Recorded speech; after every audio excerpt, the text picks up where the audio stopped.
আসসালামু আলাইকুম। বর্তমানের অত্যন্ত জনপ্রিয় সামাজিক যোগাযোগ মাধ্যম হচ্ছে ফেসবুক। ফেসবুকে আমাদের অনেক গুরুত্বপূর্ণ তথ্য থাকে, তাই সবার আগে ফেসবুকের নিরাপত্তা নিশ্চিত করা প্রয়োজন।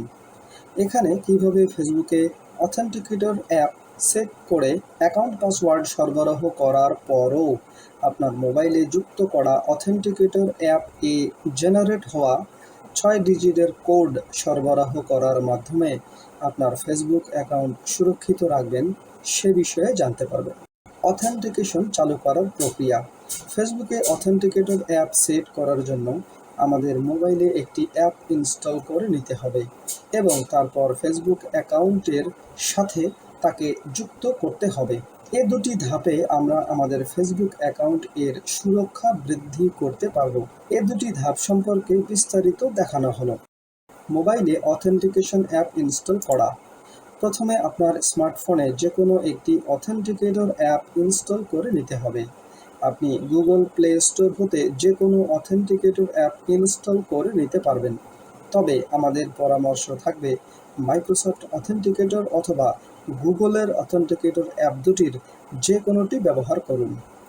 আমরা এখানে মাইক্রোসফট অথেন্টিকেটর অ্যাপ কিভাবে ব্যবহার করতে হয় তা জানতে চেষ্টা করব। আপনার স্মার্টফোনে গুগল প্লে স্টোর হতে মাইক্রোসফট অথেন্টিকেটর অ্যাপটি ইনস্টল করে নিন। অ্যাপটি ইনস্টল হয়ে গেলে তা চালু করুন। প্রাইভেসি স্টেটমেন্ট সংক্রান্ত মেসেজ দেখাবে, সেখানে অ্যাকসেপ্ট অপশন নির্বাচন করে নিন। এরপর আবারও কন্টিনিউ অপশন নির্বাচন করুন। আপনার যদি মাইক্রোসফট অ্যাকাউন্ট থাকে তবে sign in with Microsoft option ব্যবহার করতে পারেন। এতে করে আপনার অথেন্টিকেশন সেট করা ফেসবুক বা অন্যান্য অ্যাকাউন্ট এর অথেন্টিকেশন তথ্য মাইক্রোসফট অ্যাকাউন্টে স্টোর করা থাকবে।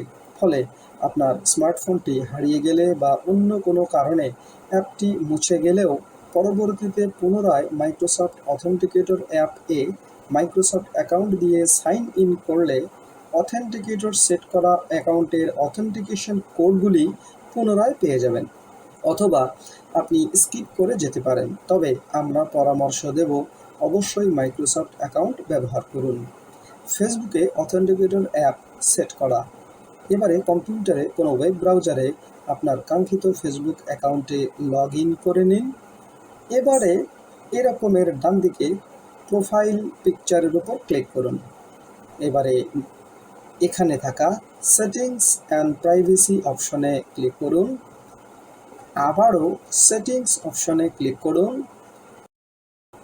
সেটিংস এর পাসওয়ার্ড অ্যান্ড সিকিউরিটি অপশনে ক্লিক করুন। এবারে নতুন একটি পেজে আপনাকে নিয়ে যাওয়া হবে। সেখানে বাম দিকের পাসওয়ার্ড অ্যান্ড সিকিউরিটি অপশনে ক্লিক করুন এবং ডান দিক হতে টু ফ্যাক্টর অথেন্টিকেশন অপশনে ক্লিক করুন। এবারে আপনাকে একটি পপ আপ দেখানো হবে এবং সেখানে আপনার অ্যাকাউন্টের উপর ক্লিক করুন। এবারে এনাবল টু ফ্যাক্টর অথেন্টিকেশন বাটনে ক্লিক করুন। এবারে একটি পপ আপ মেসেজ আকারে একটি কিউআর কোড প্রদর্শিত হবে।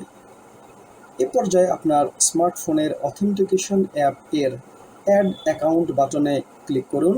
3টি অপশন দেখতে পাবেন, সেখান থেকে আদার অ্যাকাউন্ট অপশনটি নির্বাচন করুন। এবারে আপনার স্মার্টফোনের ক্যামেরা অ্যাপ ব্যবহারের অনুমতি চাইবে। অ্যালাউ নির্বাচন করে কম্পিউটারের স্ক্রিনে থাকা কিউআর কোডটি স্ক্যান করে নিন। এরপর আপনার ফেসবুক অ্যাকাউন্টটি দেখতে পাবেন, সেটি নির্বাচন করুন। এবারে স্বল্প সময়ের জন্য জেনারেট হওয়া 6 ডিজিটের কোড দেখতে পাবেন। কম্পিউটারে কিউআর কোড সম্বলিত পপ আপ উইন্ডো এর নিচের দিকে বাটনে ক্লিক করুন। এবারে আরও একটি পপ আপ উইন্ডো দেখাবে, সেখানে স্মার্টফোনের কোডগুলি বসিয়ে নিন। তারপর কন্টিনিউ বাটনে ক্লিক করুন। এবারে আপনি এরকমের একটি মেসেজ দেখতে পাবেন। এখানে থাকা ডান বাটনে ক্লিক করুন। আপনি সফলভাবে আপনার ফেসবুকে অথেন্টিকেটর অ্যাপ যুক্ত করতে পেরেছেন। এরপর আপনি যখনই অন্য কোনো ডিভাইসে আপনার ফেসবুক আইডিতে লগ ইন করবেন, তখন আপনার স্মার্টফোনে থাকা অথেন্টিকেটর অ্যাপ এর প্রতি 30 সেকেন্ড পর পর জেনারেট হওয়া কোড দেবার প্রয়োজন হবে। এতে করে আপনার ফেসবুক অ্যাকাউন্টের নিরাপত্তায় একটি স্তর যুক্ত হবে। সতর্কতা: মনে রাখবেন, অবশ্যই সব ধরনের অনলাইন অ্যাকাউন্টে শক্তিশালী পাসওয়ার্ড ব্যবহার করুন। সেই সাথে মাইক্রোসফট অথেন্টিকেটর ব্যবহারে এতে মাইক্রোসফট অ্যাকাউন্ট ব্যবহার করুন, নয়তো ভুল করে স্মার্টফোন হতে অথেন্টিকেটর অ্যাপটি মুছে গেলে বা ফোনটি হারিয়ে গেলে কিছুটা ঝামেলায় পড়তে পারেন। সেই সাথে মাইক্রোসফট অ্যাকাউন্টেও একটি শক্তিশালী পাসওয়ার্ড ব্যবহার করুন এবং কোনো নিরাপদ স্থানে তা সংরক্ষণ করুন। এতক্ষণ সাথে থাকবার জন্য ধন্যবাদ।